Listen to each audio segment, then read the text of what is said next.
지난주 수요일에 요한일서를 우리가 공부를 했지요. 요한일서를 받는 교회의 상황을 세 가지로 말씀을 드렸습니다. 첫 번째로는 범죄, 두 번째로는 분열, 세 번째로는 미혹, 이런 상황 가운데에 사도 요한이 권면한 말씀이 요한일서지요. 범죄, 세상을 사랑하고 우상을 숭배하고, 우상을 숭배는 어떤 형상을 만들어 놓고 그것을 섬기는 것이 아니라 탐욕, 욕심을 부리며 자기를 위해서 살아가는 것이, 그게 우상 숭배지요. 이것이 하나님 앞에 범죄이다.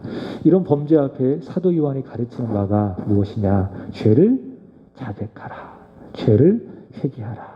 그리고 대언자가 의로우신 예수 그리스도가 나를 위하여 하늘 보좌 우편에서 간구하고 계심을 믿으라 였죠. 두 번째로는 분열입니다. 예수님께서 말씀하셨죠. 마지막 때의 특징이 있다면 사랑이 식어진다. 사랑한다고 말하면서도 사랑하지 않는, 또 못하는, 그걸로 인해서 교회 안에 분열이 생겼습니다.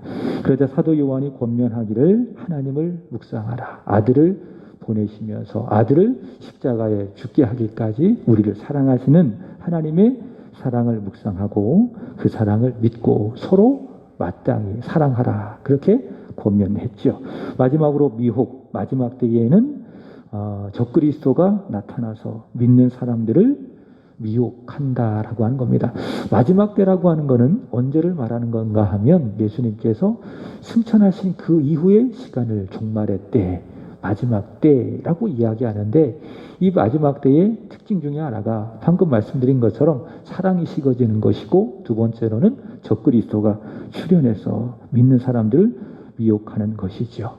이들에 대한 사도 바울의 권면은 무엇인가? 예수를 묵상하라. 예수님은 물과 피, 성령으로 임하셨고 또 물과 피, 성령의 증언을 받으셨다. 그래서 예수님을 묵상하고 예수님을 굳게 믿으라. 자, 이것이 바로 요한일서의 중요한 내용이다라고 말씀을 드렸습니다. 오늘은 요한일서인데요.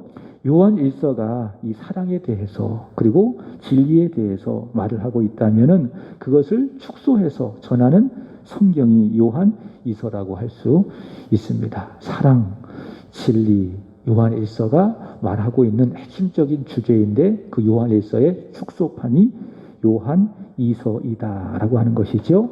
이 요한이서는 한 장으로 되어진 짧은 성경이라 할 수 있습니다. 자, 사도 바울이 썼던 옥중 서신이 있습니다. 네 권이 있죠. 첫 번째 에베소서, 빌립보서, 골로새서, 마지막에 빌레몬서. 빌레몬서가 한 장으로 되어진 성경이죠. 그리고 요한이서, 그리고 다음 주에 살필 요한 3서, 또 그 다음 성경인 유다서, 이것이 바로 한 장으로 되어진 아주 짧은 성경이라 할 수 있을 것입니다. 참고적으로 말씀을 드리고요. 자, 오늘은 요한일서 우리가 함께 공부하게 되는데 내용을 중심으로 한번 공부를 해 보도록 하겠습니다. 거기 교재를 보시면은 첫 번째 사도 요한이 인사를 하는 것을 볼 수 있습니다.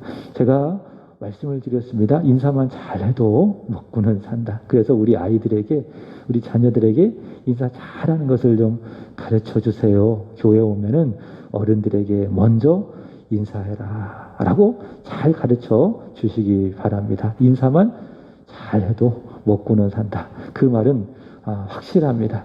믿을 만한 말입니다. 사도 바울이 인사를 잘하지 않았겠습니까? 그래서 서신서를 쓸 때마다 그리스도로부터 은혜와 평강이 너희에게 있을지어다. 인사를 잘하고 그 다음 내용을 시작하죠. 사도 요한도 마찬가지입니다. 인사를 잘하면서 이 내용을 전개를 하고 있는데, 먼저 자신을 소개할 때에 어떻게 소개를 하고 있는가, 제가 요약해서 써보았습니다.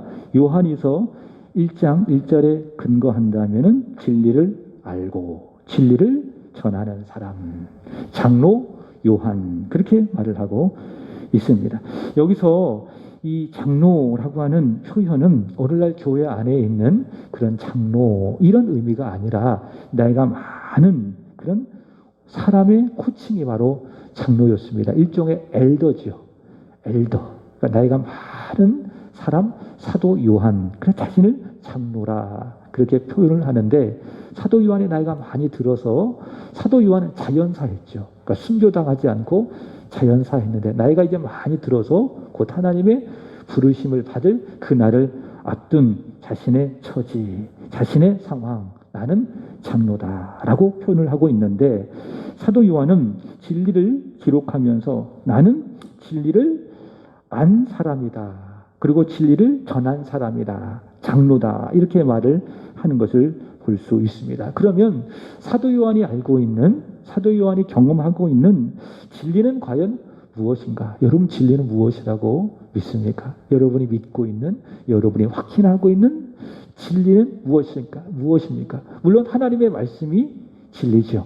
성경 말씀이 진리죠. 그러나 조금 더 구체적으로 본다면 사도 요한이 말하고 있는 진리는 바로 이런 것이다. 요한일서 1장 2절 3절을 보겠습니다.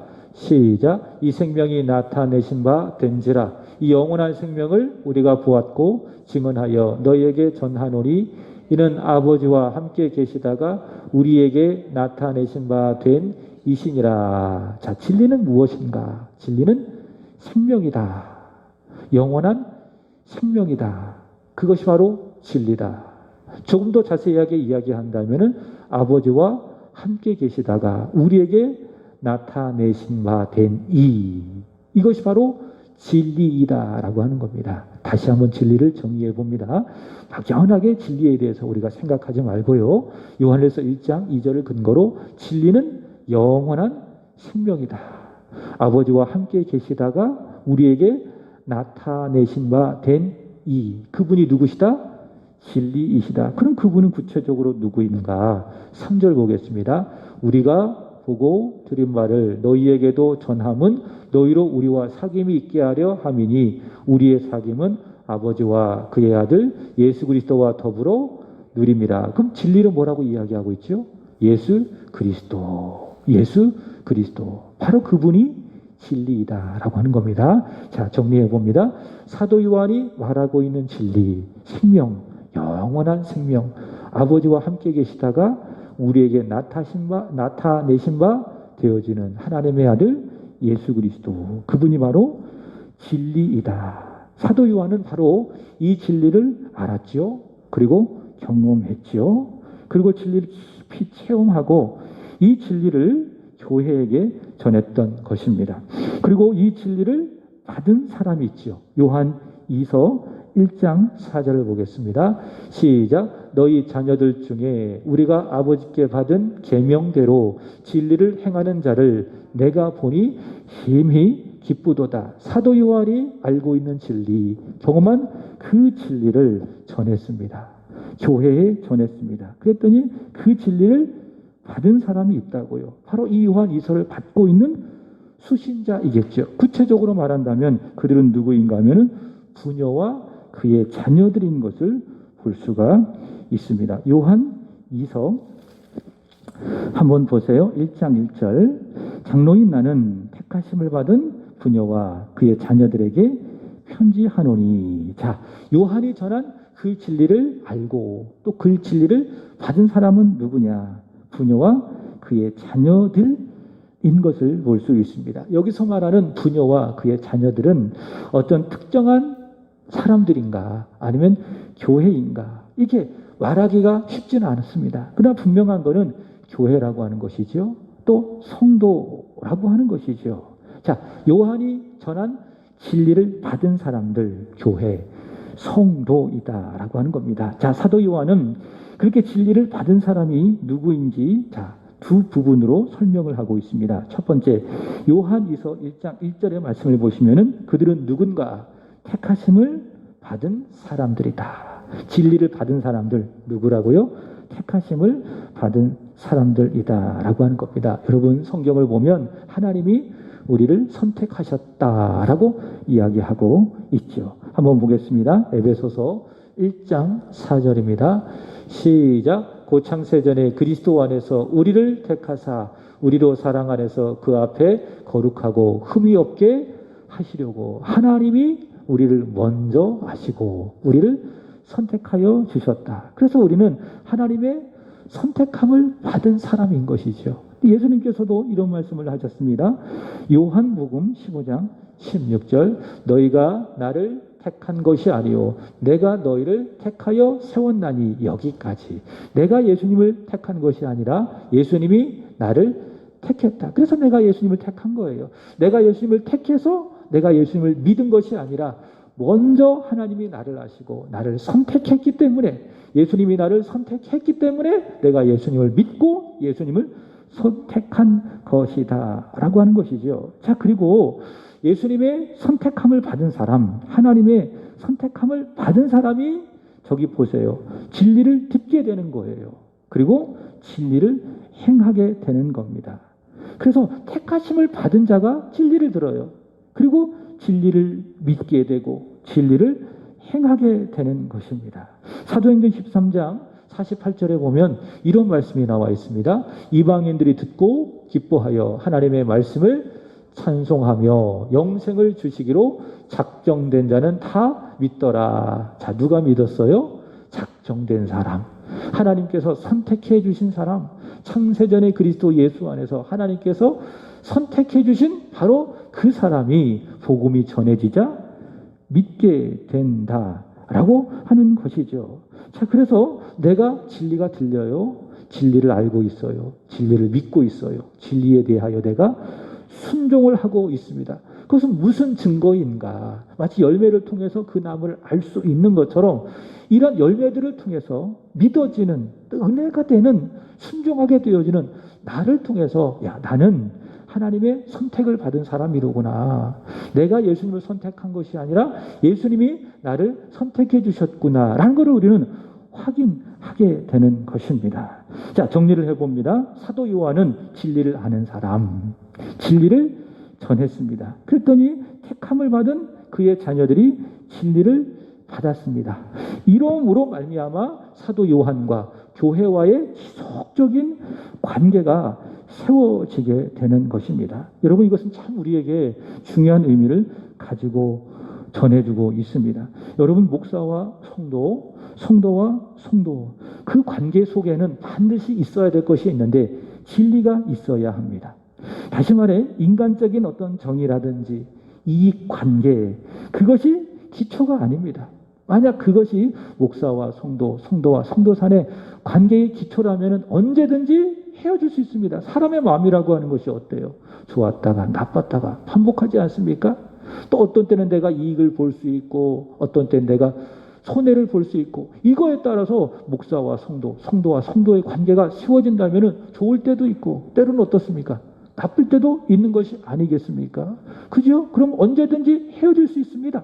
언제든지 그 관계는 쉽게 깨어질 수가 있습니다. 그러나 목사와 성도, 성도와 성도 사이의 관계가 그런 것으로 세워지는 것이 아니라 바로 진리를 통해서 진리 안에서 세워지기 때문에 어떻습니까? 그 관계는 쉽게 깨어지지 못하고요. 그리고 지속적으로 그 관계가 이어질 수 있다라고 하는 것이죠. 그래서 우리는 이런 진리 안에서의 관계를 세워나가야 되는 것입니다. 진리 안에서 목사는 성도를 위해서 기도하고 성도는 목사를 위해서 간절히 기도하고, 오늘 권사님이 그래도 담임 목사를 위해서 기도하지 않으셨습니까? 왜 그렇게 기도해요? 인간적인 정에 의해서 그렇지 않는 거예요. 권사님이 뭐 이익이 있어서 그렇지 않은 것이죠. 진리 안에서 권사님과 저와의 관계가 맺어져 있기 때문에, 그 진리 때문에 권사님은 저를 위해서 기도하는 것이고, 또 목사는 그 기도를 듣고 아, 그래, 내가 권사님이 기도한 대로 열심히 교회 부흥을 위해서 헌신해야 되겠지, 이런 마음을 갖게 되는 것이고, 성도와 성도 사이의 관계도 마찬가지예요. 여러분 사이의 관계 속에서는 반드시 예수가 있어야 됩니다. 믿음이 있어야 됩니다. 신앙이 있어야 됩니다. 진리가 있어야 됩니다. 그래야 그 관계가 영원한 거예요. 지속적으로 될 수밖에 없는 것입니다. 자, 두 번째로는 이러한 요한과 교회와의 관계는 어떤 관계냐?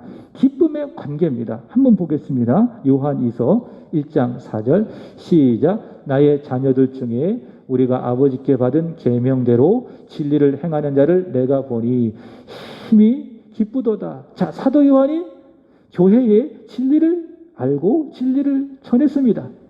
그죠? 택하심을 받은 교회가 진리를 받았고요. 그 진리를 순종했습니다. 그랬더니 사도 요한의 마음이 어때요? 힘이 기쁜 것입니다. 힘이 기쁜 것입니다. 그렇지 않겠습니까? 열심히 진리를 전했어요. 왜 전해요? 잘 듣고 그 진리 안에서 행하라고, 순종하라고. 그러면 진리를 전한 사람은 기쁘고요. 또 순종한 사람은 순종해서 기쁘고요. 여러분, 목사의 기쁨이 뭔지 아십니까? 다른 것에 있지 않아요. 저한테 맛있는 것을 때로는 해주시고 사주시고, 또 어디 간다고 그러면 봉투 하나 주고, 또 이것저것 때를 따라 채워주고, 그것도 참 저에게 큰 기쁨이고 감사의 조건이지만은, 저의 가장 큰 기쁨은 무엇인가 하면은, 제가 말씀을 전했을 때에 때로는 그 말씀이 힘들고 서운하고 또 걸림돌이 되어도, 이것이 나를 사랑하셔서 목사님께 사실은 하나님의 말씀이로구나라고 받을 때에, 그리고 어려워도 그 말씀에 아멘 하면서 지켜 순종할 때에, 그것이 바로 목사의 가장 큰 기쁨이다라고 하는 것입니다. 제가 지난주 일에 여기서 이제 예배 드리기 전에 간절히 하나님 앞에 기도했습니다. 하나님, 오늘 드려진 예배가 하나님께서 연락하시는 예배가 되기를 원합니다.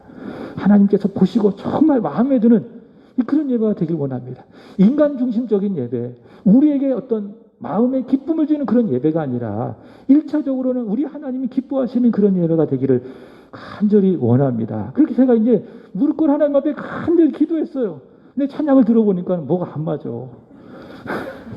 그래가지고 제가 참다가 그렇게 내가 막 기도했는데 예배가 뭔가 좀 안 되는 것 같아.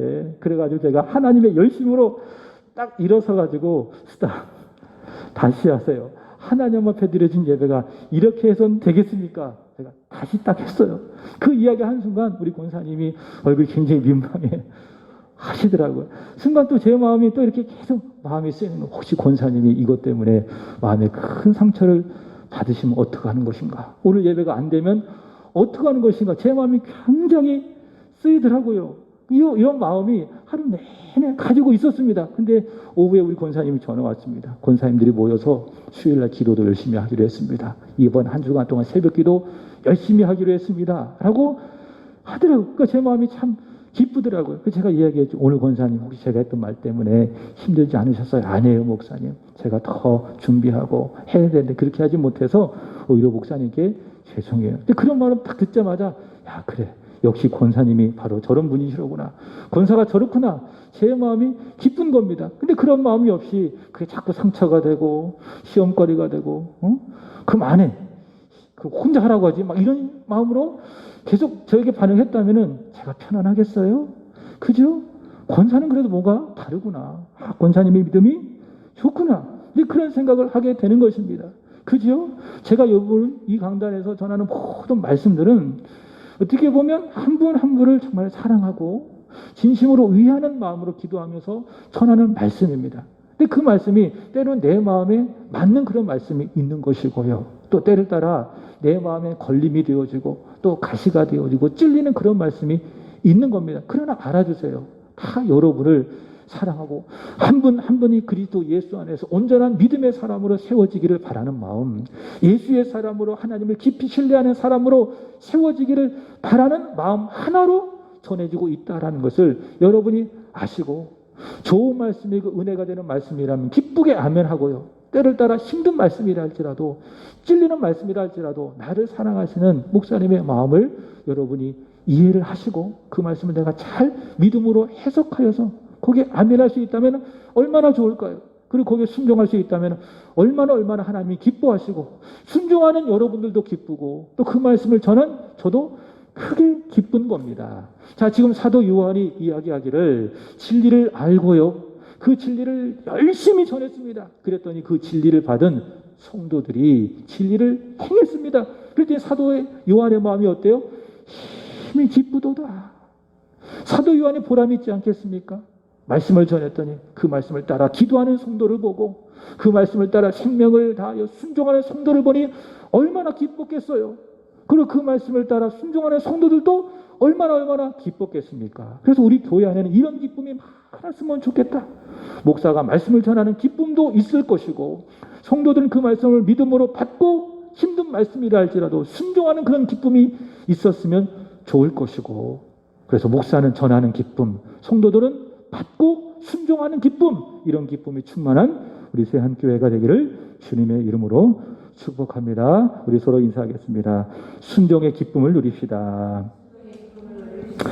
자, 그 다음에 두 번째로는 사도 요한의 권면을 이야기하고 있습니다. 자, 두 가지입니다. 첫 번째로는 사랑, 서로 사랑하자.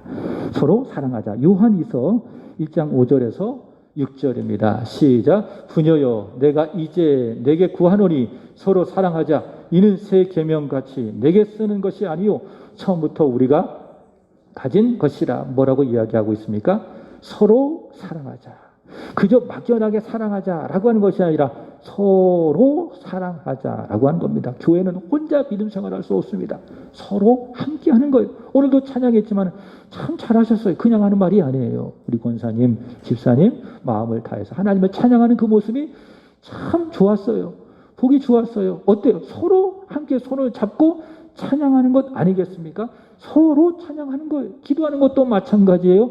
서로 함께 기도하는 거예요. 그게 교회예요. 사랑하는 것도 마찬가지예요. 나만 사랑해서는 안 돼요. 당신도 사랑해야 돼요.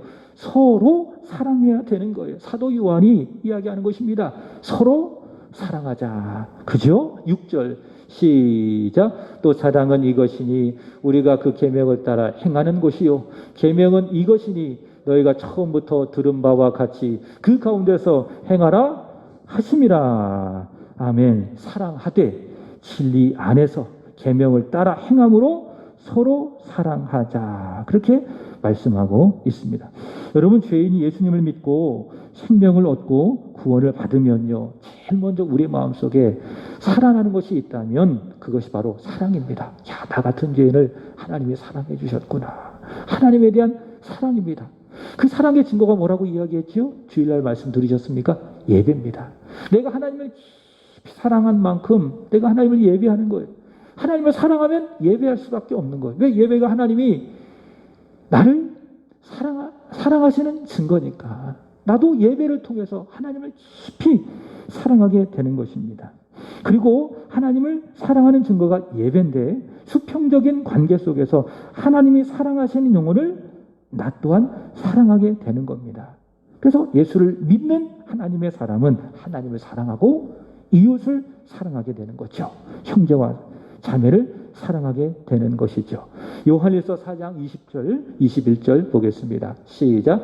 누구든지 하나님을 사랑하노라 하고 그 형제를 미워하면 이는 거짓말하는 자니 보는 바 그 형제를 사랑하지 아니하는 자는 보지 못하는 바 하나님을 사랑할 수 없느니라. 우리가 하나님의 은혜를 받고 구원을 받아 하나님을 사랑한다고 말하면서도 그럼에도 불구하고 하나님이 사랑하시는 그 형제를 사랑하지 않는다면, 미워한다면 적극적으로 내가 하나님을 사랑합니다라고 하는 그 말은 무엇이라고요? 거짓말이라. 위선적인 것이다 라고 하는 겁니다. 요한이 말하는 바가 무엇입니까? 보이는 형제를 사랑하지 못한다면 보지 못하는 하나님도 사랑할 수 없는 것이다. 그래서 하나님을 향한 진실된 사랑은, 보이지 않는 하나님을 향한 사랑은 보이는 형제와 자매를 향한 사랑으로 증거되어져야 된다라고 하는 겁니다. 사도 요한은 서로 사랑하자, 하나님을 사랑하노라 말하면서도 형제를 사랑하지 못하면 그 사랑은 거짓말이니 서로 사랑하자, 그렇게 권면하고 있고요. 두 번째로는 이단을 경계하라. 진리에 대한 문제지요.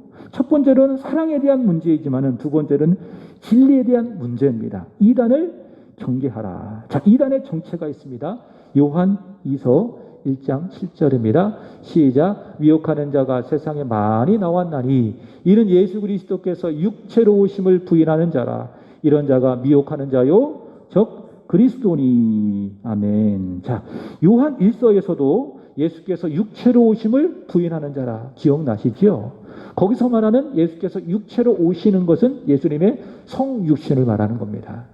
그러나 요한 2서에서 말하는 적그리스도 이단은 누구인가 하면은 똑같지만은 예수 그리스도께서 육체로 오심을 부인한다. 이것은 성육신이 아니라 예수님의 재림을 말하는 거예요. 이단은 누구냐 하면은 예수님께서, 하나님의 아들이신 예수님께서 육체로 오신 성육신 하신 것을 부인하는 자가 이단이요 적그리스도요.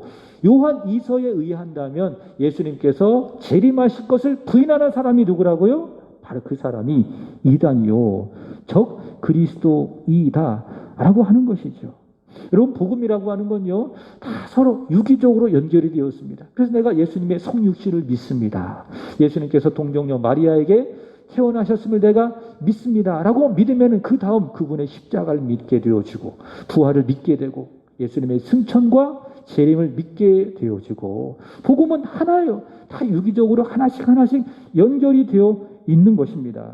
근데 어떤 사람이 나는 성육신을 믿지 않는다, 그러나 십자가를 믿고 부활을 믿고 재림을 믿는다 라고 말하면 그 사람이 누굽니까? 이단이에요.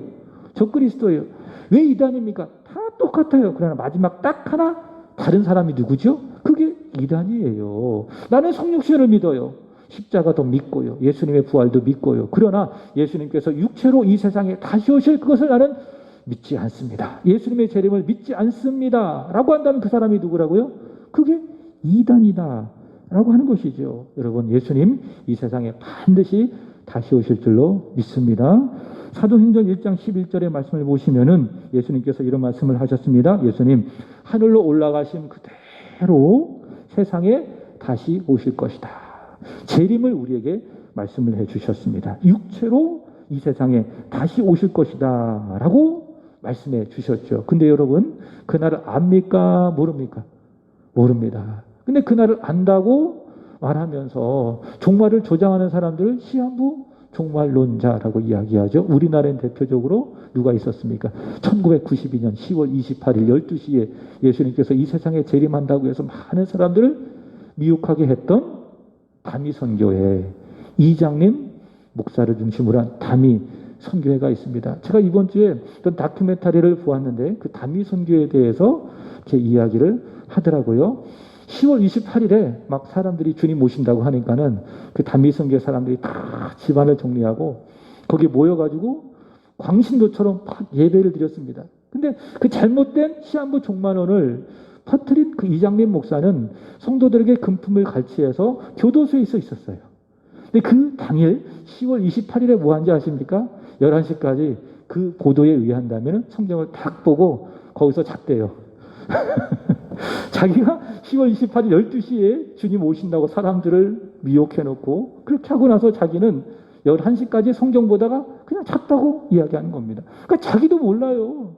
자기도 아닌 것을 알아요. 사단의 노림수에 노란한 거죠. 사단의 먹잇감이 된 것이죠. 그래서 얼마나 수많은 사람들이 그것 때문에 망신을 당하고 교회가 얼마나 사람들로부터 지탄과 비난이 대상이 되지 않았겠습니까? 여러분, 예수님 이 세상에 반드시 다시 오실 줄로 믿습니다. 사도 요한이 말하고 있는 대로 예수님 육체로 이 세상에 오실 줄로 믿습니다. 근데 그때는 알아요? 몰라요? 모른다. 언제 어디서 올지 안다 모른다. 모른다. 그렇기 때문에 우리는 어떻게 해야 돼요? 항상 주님 오실 것을 마음으로 기대하고 깨어 기도하면서 그날을 준비해야 되겠죠. 항상 기뻐하고 쉬지 말고 기도하고 범사에 감사하면서 주님 오실 그날을 매일매일 준비를 해야 되겠죠. 자, 그 다음에 보시면은 이단의 정체에 예수 그리스도께서 육체로 오심을 부인하는 사람들이다. 그럼 이단을 어떻게 해야 되느니까 2번 보시면 이단을 거절하라. 이단을 거절하라 라고 이야기하고 있습니다. 요한 2서 1장 10절 시작. 누구든지 이 교훈을 가지지 않고 너희에게 나아가거든 그를 집에 들이지도 말고 인사도 하지 말라. 이단이 너에게 다가온다면, 예수께서 육체로 오심을 부인하는 이단이 너에게 다가온다면 그를 집안에 들이지도 말고 인사도 하지 말아라. 11절 그에게 인사하는 자는 그 악한 일에 참여하는 자임이라. 이렇게 이야기하고 있습니다. 이단을 뭐 하라고요? 거절하라. 이단과 절대로 접촉하지 말아라 라고 하는 겁니다. 어떤 분들은 이런 생각을 하는 분들이 있습니다. 신천지 이단, 하나님이 이게 이단, 우리가 그들을 잘 만나서 소위 말하는 토론을 해서 그들 설득시켜 전도하면 되지 않겠습니까? 여러분, 됩니까? 안 됩니까? 안 됩니다. 그들은요, 머리부터 발끝까지 아주 이단에 깊이 물든 사람이에요. 포기하겠어요? 안 포기하겠어요? 안 포기합니다. 자기들이 맞다고 생각해요. 우리가 틀리다고 생각해요.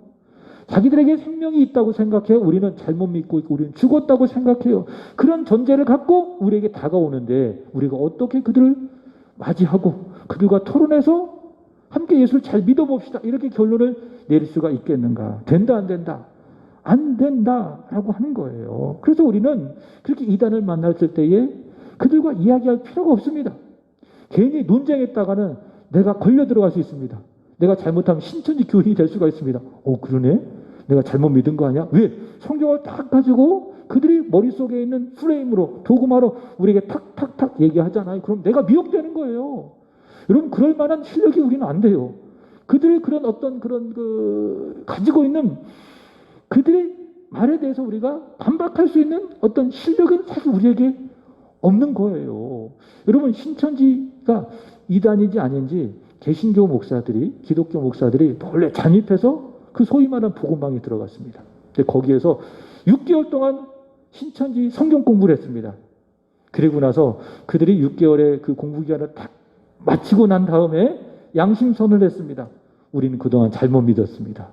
신천지의 교리가 신명입니다. 이게 맞습니다. 이렇게 된 거예요. 그러니까 이단들하고는 절대로 어떤 말씀을 가지고, 성경을 가지고 그 이야기를 나눌 필요가 있다 없다? 없다. 여기 이야기했던 것처럼 거절하라.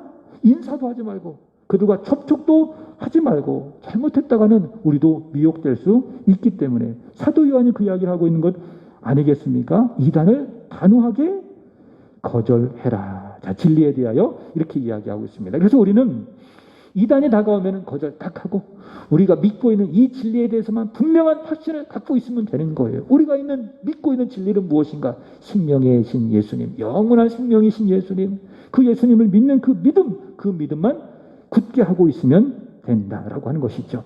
자, 마지막으로 끝 인사입니다. 요한이서 1장 12절 보겠습니다.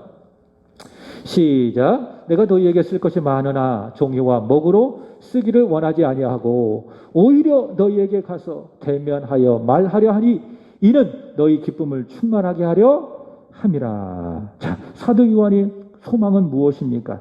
가고 싶다. 그리고 너희를 대면하고 싶다. 그래서 말하고 싶다. 가서 대면하여 말하고 싶다. 여러분 요즘 시대를 무슨 시대라고 이야기하죠? 비대면 시대라고 이야기하고 있습니다. 물론 그 비대면이 필요할 수밖에 없습니다. 교회 안에서도 비대면 예배가 필요할 수밖에 없습니다. 안 하는 것보단 나아요. 비대면 예배가. 근데 비대면 예배가 단점이 너무 많아요. 그리고 한계가 많이 있는 것을 볼 수가 있습니다. 여러분, 그렇지 않습니까? 여러분, 대면하지 않고 비대면 예배로, 온라인 예배로만 계속 드려보세요. 좋아요, 안 좋아요? 절대로 안 좋습니다.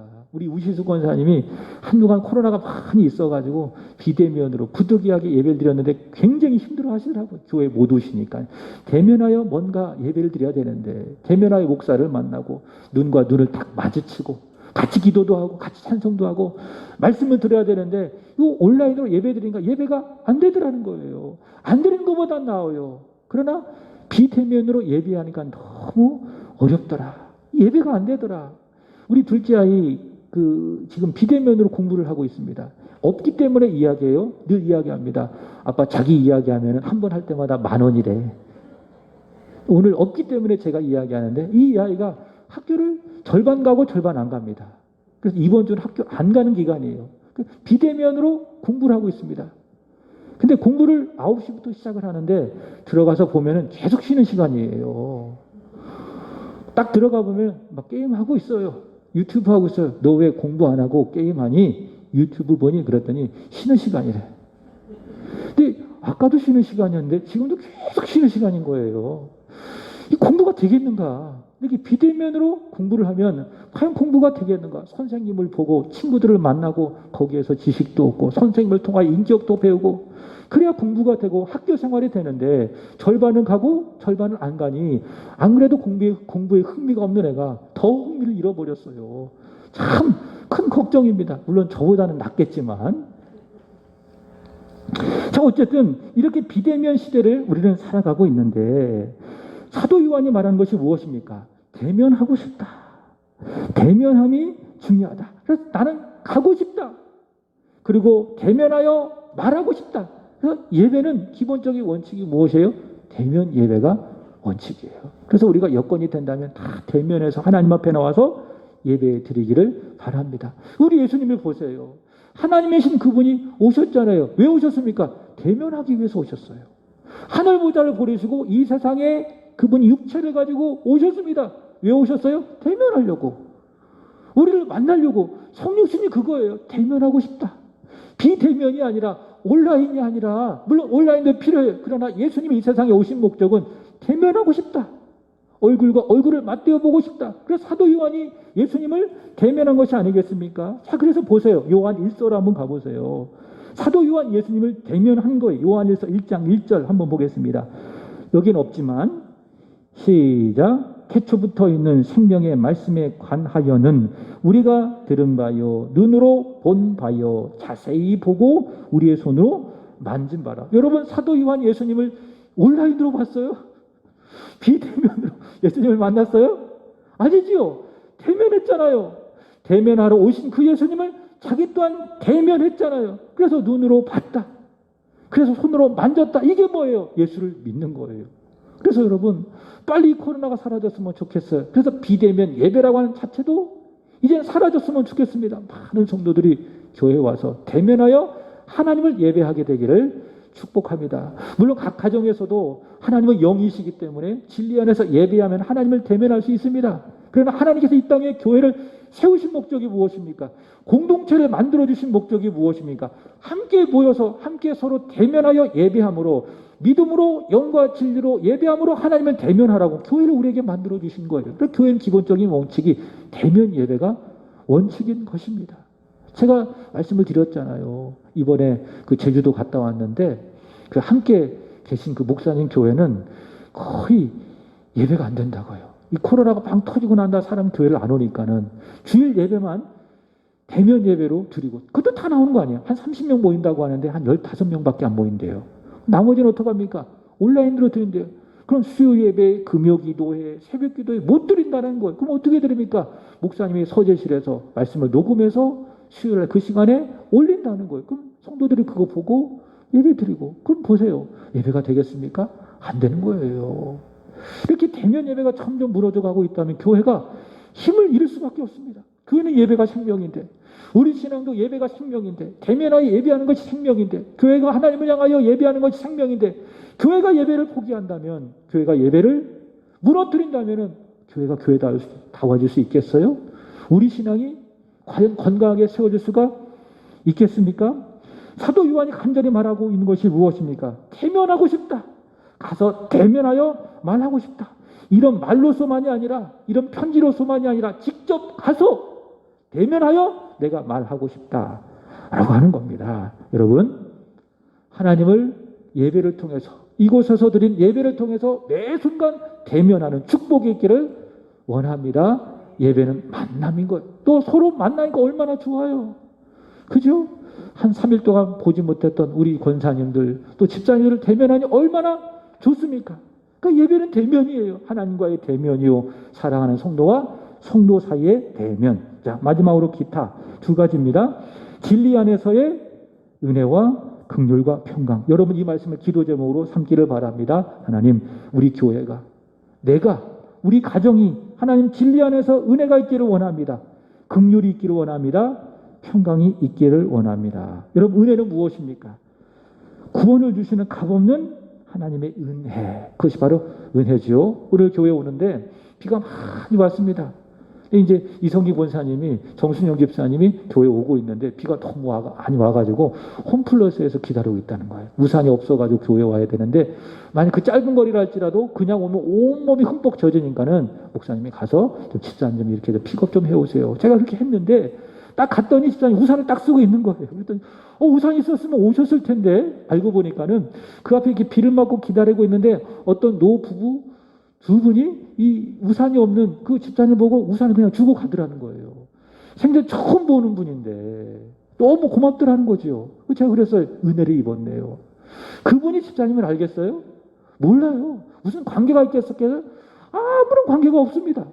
그죠? 그럼에도 불구하고 우산을 줬어요. 빌려준 것도 아니라. 줄 수도 없잖아요. 누군지 모르니까. 그죠? 그게 뭐예요? 은혜예요. 하나님이 우리에게 은혜를 주실 때에는 내가 그 은혜를 받는 만한 조건이 있어서 준 게 아니에요. 그 은혜가 아니라 그것은 삭시입니다. 내 노력의 결과입니다. 은혜가 아닙니다. 은혜는 뭐냐? 나는 아무런 하나님과의 관계가 없습니다. 오히려 하나님 대적하는 사람이죠. 나는 그런 은혜를 받을 만한 아무런 자격이 없습니다. 구원 받을 만한 아무런 조건이 없습니다. 그러나 하나님께서 다만 우리를 사랑하심으로 말미암아 우리에게 은혜를 주셨습니다. 그것이 무엇입니까? 그것이 바로 구원이라는 거예요.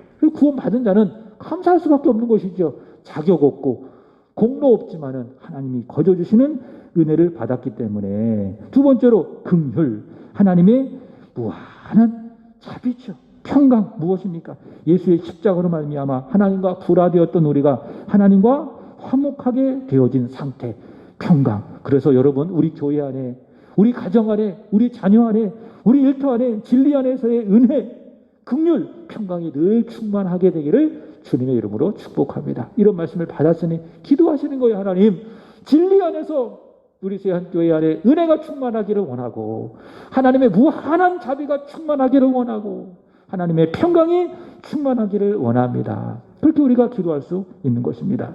마지막으로 진리 안에서의 사랑이죠. 여러분, 진리 없는 사랑은요, 공허한 사랑이에요. 허무한 사랑이에요.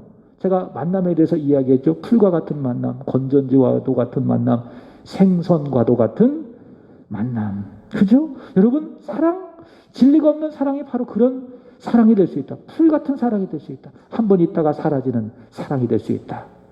진리 없는 사랑, 건전지와 같은 사랑이 될 수 있다. 달면 삼키고 쓰면 뱉는 내 이익에 따라, 소위 말하는 유불리에 따라 이루어지는 그런 사랑이 될 수 있다. 그러나 진리가 기초해봐요. 그 사랑이 깊습니다. 그 사랑이 넓습니다. 그 사랑이 단단합니다. 그게 진리에 기초한 사랑. 제가 여러분을 사랑함도 바로 그런 사랑이에요. 여러분이 저를 사랑해줌도 바로 그런 사랑이 되어야 되는 것이죠. 성도와 성도 사이 사랑도 바로 이런 사랑이 되어야 됩니다. 진리 안에서의 사랑이 되어야 그 사랑은 깊고 단단하다. 여러분, 진리도 마찬가지예요. 진리에는 반드시 사랑이 있어야 돼요. 만약 사랑만 있고 사랑만 없고 진리만 있다면 그 진리는 차가운 이론이에요. 그죠? 그러나 진리가 따뜻한 것은 그 안에 무엇이 있습니까? 사랑이 있기 때문에 진리는 깊으면서도 따뜻한 것입니다. 그래서 여러분, 사랑에는 진리가 있어야 되고 진리는 사랑에 기초해야 되는 것입니다. 여러분, 말씀을 마칩니다. 진리 안에서 서로 사랑하는 저와 여러분, 우리 세한교회가 되기를 축복합니다. 진리 안에서 하나님을 사랑하고 진리 안에서 형제와 자매를 사랑하는 저와 여러분이 되기를 축복합니다. 기도하겠습니다. 하나님 아버지, 오늘도 요한 이서로 통하여 우리에게 귀한 말씀을 주시니 감사합니다. 오늘도 우리를 진리로 묶어주시고 진리 안에서 진리를 전하며 들으며 진리를 따라주시는 은혜를 받게 하여 주시니 감사합니다. 저희들 진리를 받았사오니 가슴에 새기고 잊지 않고 기억하게 하여 주시고 아멘 하였사오니 이제 순종하여 하나님께 기쁨 되게 하여 주옵소서. 순종의 기쁨을 마음껏 누리는 사랑하는 우리 세한교회 모든 성도들이 되게 하여 주시옵소서. 하나님, 진리 안에서의 사랑이 있기를 원합니다. 사랑하되 진리 안에 있기를 원합니다. 진리 안에서의 그 사랑으로 하나님을 사랑하게 하시고 우리의 형제와 자매를 사랑할 수 있도록 도와주시기를 원합니다. 우리 사랑하는 권사님, 이제 새로운 사업을 준비하고 있는 과정 가운데 있습니다. 하나님이 복을 주시면 막을 자가 없고 하나님께서 길을 열어가시면 그 누가 그 길을 막을 수가 있겠습니까? 우리 사랑하는 권사님의 앞길을 행하는 일들을 하나님이 역사하여 주시고 복을 주시기를 간절히 원합니다. 주님 나라를 위하여, 주님의 영광을 위하여, 주님의 몸된 교회를 위하여 기도하고 계획하는 모든 일들이 은혜 가운데에 잘 이루어지게 하여 주옵소서. 오늘 말씀처럼 하나님, 진리 안에서의 은혜, 긍휼, 평강이 충만한 그 모든 준비, 앞으로 행해야 될 모든 사업이 되게 하여 주옵소서. 하나님, 요셉이 범사에 형통하였던 것처럼 하나님과 함께함으로 말미암아 범사에 형통한 자가 되었던 것처럼 우리 집사님 그리고 권사님 모든 일에 형통하는 축복이 있도록 은혜 위에 은혜를 더하여 주시옵소서. 오늘도 하나님 앞에 예배하는 한 분 한 분 머리 위에 돌아가는 발걸음 위에 하나님의 은혜, 긍휼, 평강이 있게 하여 주시고 오늘 하루도 남은 6월의 마지막 날 잘 마무리하고 새로운 7월의 첫날을 기대하고 준비하는 저희들 되게 하여 주옵소서. 감사하며 구주 예수님의 이름으로 기도합나이다. 아멘. 하늘에 계신 우리 아버지여, 이름이 거룩히 여김을 받으시오며 나라의 임하옵시며 뜻이 하늘에서 이루어진 것 같이 땅에서도 이루어지리라. 오늘날 우리에게 일용할 양식을